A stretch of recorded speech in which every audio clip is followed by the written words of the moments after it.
England are 3 from 3 this autumn, 10 wins in a row overall. And up next are the lethal Argentina at the Allianz Stadium this Sunday. And in this video, I'm going to give you all the England squad updates, and there's a few. I'm going to go through the team that's been selected for Argentina. And again, there's a few changes, some of which I think you'll find quite interesting. I'm going to give you my thoughts about why those selections have been given, what I believe anyway. And I'll explain what type of game plan we're likely to see on Saturday based off the back of the Argentina team that have been showing up this year and this England side that's been selected. Okay, starting off with the squad, and we are losing Jamie George, Ollie Chesham, Ollie Lawrence, Tom Roebuck and Tommy Freeman. And that is a huge amount of experience to go out of this England squad. And I think when we come to the selections that have been made, I think replacing some of that experience is going to have been quite high on the agenda for Steve Borthwick and his coaches this week. In comes Jamie Blamire, a hooker that I really rate, but he had a terrible first 20 minutes, half an hour against New Zealand A15 a couple of weeks ago. He just couldn't do anything right, but he's a fine player, and I'm sure that was just a blip. Also in, Charlie Yules, Max Ajomo, Caden Murley and Noah Kalori, who scored for England A this last weekend in the win against Spain. Again, lots of youth there. Charlie Yule's the only one with a lot of experience. So, yeah, just backing that up again. I think experience is going to be key for England this coming Sunday. Can't remember, it's always Sunday. Okay, so let's get into this team. Let's get it up on the screen now. And there's some areas I think here where Borthwick's tried to keep a lot the same. We're looking at the back five of the scrum here in particular. That is unchanged, and various other positions as well. But in for Ollie Lawrence is Henry Slade.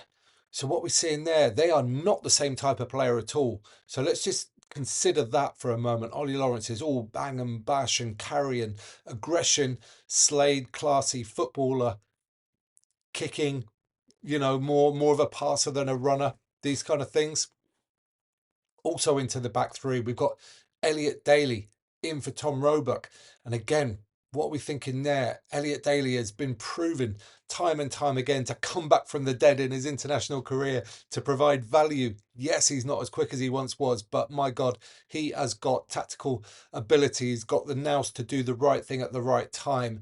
And if we're looking at experience, then he has got a ton of that, which will be very valuable for this England team. Yeah, there's a load of great young wingers out there. Caden Murley, Noah Kalori, Henry Arundel as well. People will be clamouring for Henry Arundel in this fixture. But as we get onto the tactics and the way I think England are going to attack this game, these two guys are basically polar opposites, Elliot Daly and Henry Arundel. So, we'll see about what I think there.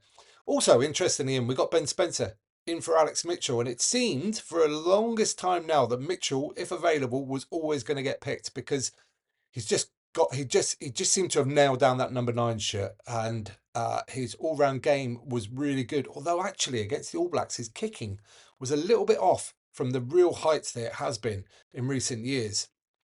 So maybe there's a slight nod to there in terms of the game plan as well. Maybe we're looking for more kicking accuracy, of which there are a few better, if any, than Ben Spencer. Into the forwards, and we've got Asher Opoku Fajor straight into the side at tight head for Hayes. Will Stewart staying on the bench, which is interesting. And I think when we look at front row selections, I think we're looking at balance across both the front row that's on the pitch at the time and then across the whole 80 minutes. With Opoku Fajor, he's a good all-rounder, but it's his tight game where he's really strong. Same could probably be said of Luke Cowan-Dickey, additional sort of breakdown there. But then you've got the carry in Ellis Genge. And actually, if you look around the rest of this England sort of back five of the scrum, it's not big on carriers. Ben Earl obviously gets through a load of work. Pepper and Underhill and Coles and Toji, they can all carry, but you wouldn't call them carriers as such. They've all got other strengths which are bigger. So I think you need another carrier in that starting pack. And I'm sure there's other reasons as well. But Ellis Genge, I think that's probably where they're looking for the balance there. Onto the bench, Theo Dan comes in as hooker replacement, along with Finn Baxter and Will Stewart. And again, you look at balance across that front row that are coming on. You've got carrying from Theo Dan. Will Stewart does a lot of that as well to great effect, to be honest. But then you've got the real sort of raw power of Finn Baxter, the sort of tackling, the breakdown work that he brings.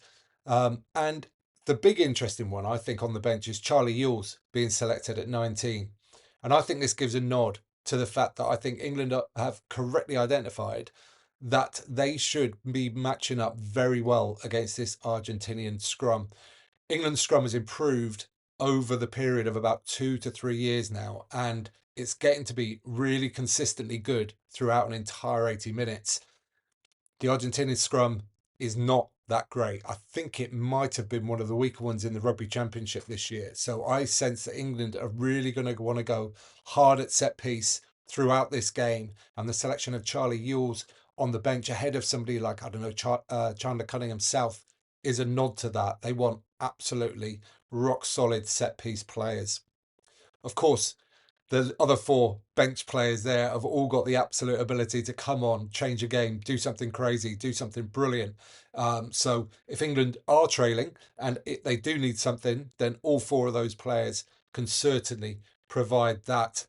Okay, I've talked a lot about it through this game, talked about the scrum, talked about the experience. Let's talk about Argentina a little bit more, because they are an incredibly dangerous side, as they proved up at Murrayfield against Scotland just this last week. 21-0 down, one loose pass from Finn Russell. Argentina basically go the length, and they didn't let their tails drop for the rest of the game to run out eventually comfortable winners. Absolutely wild. And I think it's that kind of energy, that kind of spontaneity that England just want to crush all day on Sunday. They're not going to want to let the Argentinians get their tail up at all. So I think we're going to see a lot of control. I think we're going to see a lot of set piece. I think we're going to see England not take too many risks. England have played when the opportunities have been there, and I still expect them to do that. But I think we're going to see not a step backwards, but I think a nudge back towards very controlling game from this England team. And of course, you've got George Ford there, who is pretty much the master at doing that. That's where I think the game plan will go for this England team. And I think that's why they've selected this team to play against Argentina on Sunday. Now, in terms of score predictions, this really, I mean, I think there's a real wide range of possibilities here, because if England don't show up, if England don't get their things right, and Argentina get a tailwind and they get flowing, when they flow, they play some of the most unbelievably beautiful, effective rugby, then they absolutely can win. Of course they can win. That goes without question. But they could actually win well if they get their tails up and get flying. But also, they have been known to just kind of not show up for games. They still do that every now and again. And if England get into that phase and they sort of start nudging the scoreboard forward and then get that set piece dominance, England could potentially have a sizable win here as well. I think it will be closer than that. I think England are going to have to fight really hard for this, because the Argentinians also, that's another factor for them. They battle really hard in every fixture, in every moment. So England are going to have to earn whatever they get on Sunday, I'm sure. But I think they will win comfortably in the end. 10 plus points, I'm going to go for England.